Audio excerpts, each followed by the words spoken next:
बाल काटना नाई का धर्म नहीं धंधा है। चमड़े की सिलाई करना मोची का धर्म नहीं धंधा है। इसी तरह पूजा पाठ करना या करवाना ब्राह्मण का धर्म नहीं धंधा है। 19वीं शताब्दी के महान समाज सुधारकों में ज्योतिबा फुले का स्थान बेहद खास है। उन्होंने सामाजिक क्रांति की ऐसी अलख जगाई कि ब्राह्मणवादी वर्ण व्यवस्था की चूल हिल गई। उनका मानना था कि समाज में धर्म पर निर्भरता के कारण किसी भी प्रकार का सुधार तब तक नहीं हो सकता जब तक धर्म में सुधार ना किया जाए। आइए आपको उनके 20 महान विचार बताते हैं जो ब्राह्मणवाद की बखिया उधेड़ देते हैं। ब्राह्मण दावा करते हैं कि वो ब्रह्मा के मुख से पैदा हुए, तो क्या ब्रह्मा के मुख में गर्भ ठहरा था? क्या महावारी भी ब्रह्मा के मुख में आई थी? और अगर जन्म दिया तो ब्रह्मा ने शिशु को स्तनपान कैसे कराया? स्वार्थी ब्राह्मण पंडितों ने आम लोगों, शूद्रों और महाशूद्रों को सदा के लिए गुलाम बनाए रखने और अपना स्वार्थ पूरा करने के लिए धर्म और पाखंड को इजाद किया और उसके समर्थन में अनेक झूठे ग्रंथों की रचना की, जिसमें केवल पाखंड और काल्पनिक कहानियां भरी पड़ी हैं, जिनके जाल में अनपढ़ अशिक्षित जनता को फंसाकर वे अपना उल्लू सीधा करना चाहते थे और प्राचीन काल से कर रहे थे।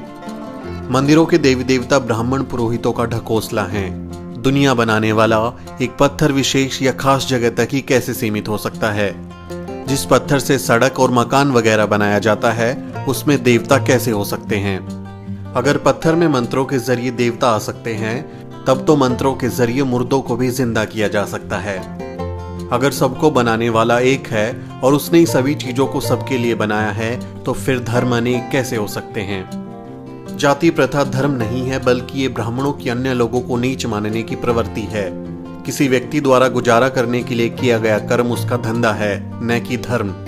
किसी भी व्यक्ति को सामाजिक समानता, राजनीतिक भागीदारी, धार्मिक आर्थिक स्वतंत्रता और पढ़ने लिखने से वंचित करना और उनका शारीरिक और मानसिक रूप से धर्म के आधार पर शोषण करना या शोषण को धर्म मानना क्रूरता और निर्दयता है। धर्म वो है जो समाज के हित में हो, समाज के कल्याण के लिए हो। जो धर्म समाज के हित में नहीं, वो धर्म नहीं है। मातंग आर्यों में जांचते ही खूने एक ही आत्मा जान दोनों में। दोनों समान सब खाते पीते इच्छा भी भोगते एक समान। मातंग आर्य दोनों शोभा मानव की, दोनों का आचरण एक जैसा। पूछता हूं सब हुए कैसे नीच, आर्य क्यों उच्च? सभी व्यक्ति चाहे वो स्त्री हो या पुरुष जन्म से समान होते हैं, इसलिए उनके साथ किसी प्रकार का भेदभाव का व्यवहार मानवता और नैतिकता के खिलाफ है। समाज के विकास के लिए जरूरी है कि समाज का संगठन ऐसा हो कि उसके सभी सदस्यों को स्वतंत्रता और समानता के अधिकार मिले और उनके बीच भाईचारा हो। स्वतंत्रता और अवसर की समानता हर मनुष्य की बुनियादी आवश्यकता है। स्वतंत्रता के अभाव में किसी भी मनुष्य के व्यक्तित्व का संपूर्ण विकास नहीं हो सकता। मानवता सर्वश्रेष्ठ है। जात पात, वर्ण भेद और ऊंच नीच की दीवारें सब ब्राह्मणों की देन है, जो उन्होंने अपने लाभ के लिए खड़ी की हैं। विभिन्न प्रकार के कर्मकांड, धार्मिक अनुष्ठान भोली भाली जनता को लूटने के लिए बनाए गए हैं। ये एक पुश्तैनी धार्मिक लूट है। जाति और धर्म का भ्रमजाल अन्याय और शोषण की प्रक्रिया को बनाए रखने के लिए फैलाया गया है। धनी किसान की शादी में उनके रिश्तेदारों और बारातियों की अनदेखी कर ब्राह्मण दक्षिणा के लिए इतनी हड़बड़ी मचाते हैं कि वर वधू के पिताओं को रिश्तेदारों का स्वागत करने का मौका भी नहीं मिलता। ऐसे निर्लज्ज भिखारी किसी दूसरे देश या जाति में मिलेंगे? ब्राह्मणवादी अपनी घृणित सोच के कारण मैला खाने वाली गाय का पेशाब पीकर पवित्र होते हैं, लेकिन एक शूद्र के हाथ का साफ सुथरा पानी नहीं पीते। समाज में व्याप्त धार्मिक कट्टरता और अंधविश्वास सामाजिक एकता और बंधुता में सबसे बड़ी रुकावट है। जब तक समाज में प्रचलित वर्ण धर्म और जाति प्रथा का उन्मूलन नहीं किया जाता और समाज का संगठन समानता के आधार पर नहीं किया जाता, तब तक सामाजिक एकता नहीं हो सकती और एकता के अभाव में समाज या देश का संपूर्ण विकास नहीं हो सकता।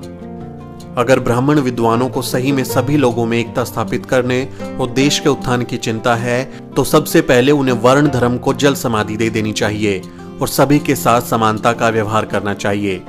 तभी समाज में वास्तविक एकता स्थापित की जा सकती है और देश का उत्थान हो सकता है। विद्या बिना गई मति, मति बिन गई गति, गति बिन गई नीति, नीति बन गया वित्त, वित्त बिन चरमराए शूद्र, एक अविद्या ने किए कितने अनर्थ।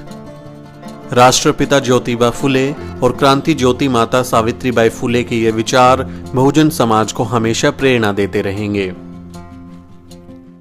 बहुजन समाज से जुड़ी हर खबर जानने के लिए सब्सक्राइब करें द शूद्र और बेल आइकन दबाना ना भूलें।